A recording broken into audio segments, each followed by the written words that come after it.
बिस्मिल्लाहिर्रहमानिर्रहीम। अस्सलाम वालेकुम। मैं हूं ज़रला खान और आप देख रहे हैं हरफ इजहार। नाजरीन, साल 2021 का बजट कौमी असम्बली में पेश हो चुका है। इस बजट के बाद वही रिवायती बयानबाजी भी देखने में आ रही है कि हुकूमत इस बजट को मिसाली बजट, मुआशी खुशहाली की तरफ एक बड़ी पेशरफ्त और अवाम दोस्त बजट कह रही है। और अपोजिशन का भी वही पुराना रिवायती बयानबाजी जो हमेशा से अपोजिशन बजट के मौका पर बयान देती है कि ये अवाम दुश्मन बजट है और वो इसको मुस्तरद कर रही है। इस बजट के दो अहम नुकात पर मैं आपसे बात करूंगा कि इस बजट पर एक आम आदमी की जिंदगी पर क्या असरात मुरतब होंगे, उनका मेयार जिंदगी बेहतर हो सकता है या नहीं, क्या ये वाकई अवाम दोस्त बजट है या अवाम का मुआशी इस्तेसाल किया जा रहा है।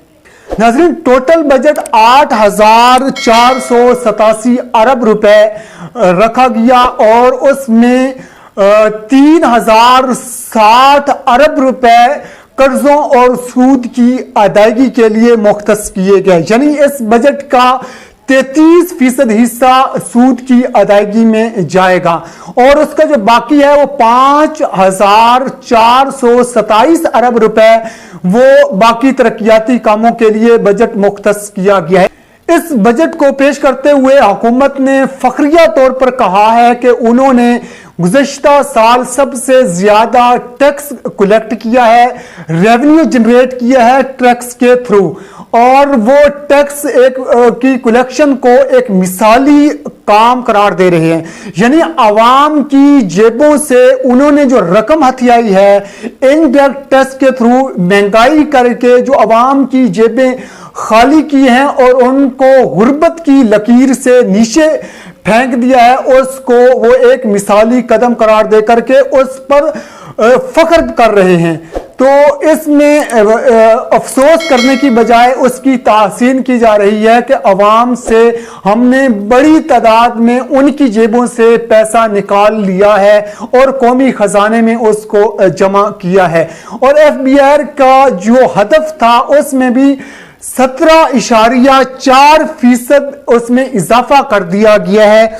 यानी 4,963 अरब की बजाय 5,829 अरब अब मजीद कलेक्शन करने का हदफ FBI को दिया गया है, जो कि पहले भी एक भूखी नंगी आवाम से मजीद उनकी जेबें खाली करने का एक मंसूबा है जिसकी किसी भी सूरत हौसला अफजाई नहीं की जा सकती। इसका जो दूसरा इस बजट का अहम पॉइंट है वो है कि सूद और कर्जों की अदायगी में एक बड़ा हिस्सा मुख्तस किया गया है। यानी इस टोटल बजट का 33% हिस्सा IMF और दीगर ममालिक को जहां से हमने कर्जा लिया उनको सूद की अदायगी में हमने अदा करना है। जब हम इस बजट में इस पॉइंट पर पहुंचते हैं कि एक बड़ा हिस्सा हम सूद की अदायगी में, यानी एक हराम काम में अल्लाह के साथ ऐलान जंग करते हुए हम अल्लाह के खिलाफ जंग में एक हिस्सा मुख्तस कर रहे हैं, उसके बाद हम उम्मीद रखें कि यह बजट अवाम दोस्त होगा या इससे मुआशी खुशहाली आएगी या इससे अवाम का मेयार जिंदगी बुलंद होगा, तो ये एक ऐसा ख्वाब है जो कभी भी पूरा नहीं हो सकता। आखिर ये कर्जा लिया ही क्यों जाता है जिस पर आपको भारी सूद की अदायगी करना होती है?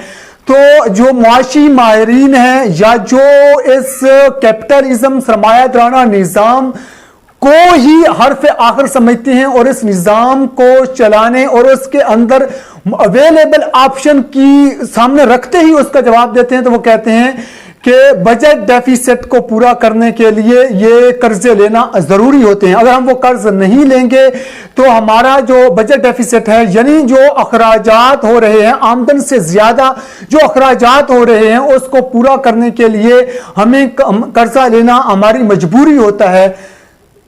तो ये मामला समझने की जरूरत है कि आखिर ज़राए आमदन के और भी कोई ज़राए हैं या नहीं। तो आपको इस कैपिटलिज्म के मॉडल में, इस फ्रेमवर्क में रहते हुए आपको कोई जवाब नहीं दे सकता। लोगों को मालूम ही नहीं है कि कैपिटलिज्म के अलावा भी कोई ऐसा मुआशी मॉडल है जिससे کے تھرو ہم اپنی معاشی خوشحالی کو یقینی بنا سکتے ہیں، یا کوئی ایسا اور طریقہ بھی ہے کہ ہم ٹیکس کلیکشن کے علاوہ بھی ریونیو جنریٹ کر سکتے ہیں؟ تو آپ کو کیپٹلزم کو حرف آخر سمجھنے والے آپ کو وہ جواب نہیں دے سکتے ہیں۔ تو وہ کون سا ایسا نظام ہو سکتا ہے جس کے ذریعے ہم ٹیکس کے علاوہ ہم ریونیو جنریٹ کر سکیں، یا ہم قرضے اور سود کو مکمل طور پہ خاتمہ کر کے اپنے وسائل پر انحصار کرتے ہوئے خود مختار معاشی نظام تشکیل دے سکتے ہیں؟ ان تمام سوالوں کا جواب حاصل کرنے کے لیے معاشی ماہر اور ایک بڑی علمی شخصیت کے ساتھ ایک انشاءاللہ نشست رکھیں گے، جو آپ کو انشاءاللہ میرے اس چینل پر بہت ہی جلد ملے گی۔ آپ میرے ساتھ جڑے رہیں، میرے اس چینل کو سبسکرائب کریں اور بیل آئیکن کو دبائیں تاکہ بر وقت آپ کو نوٹیفیکیشن ملے اور آپ اس سے استفادہ حاصل کر سکیں اور ان تمام سوالوں کا جواب حاصل کر سکیں۔ انشاءاللہ آپ کو بہت زیادہ فائدہ ہوگا۔ تمام دوستوں کا بہت شکریہ۔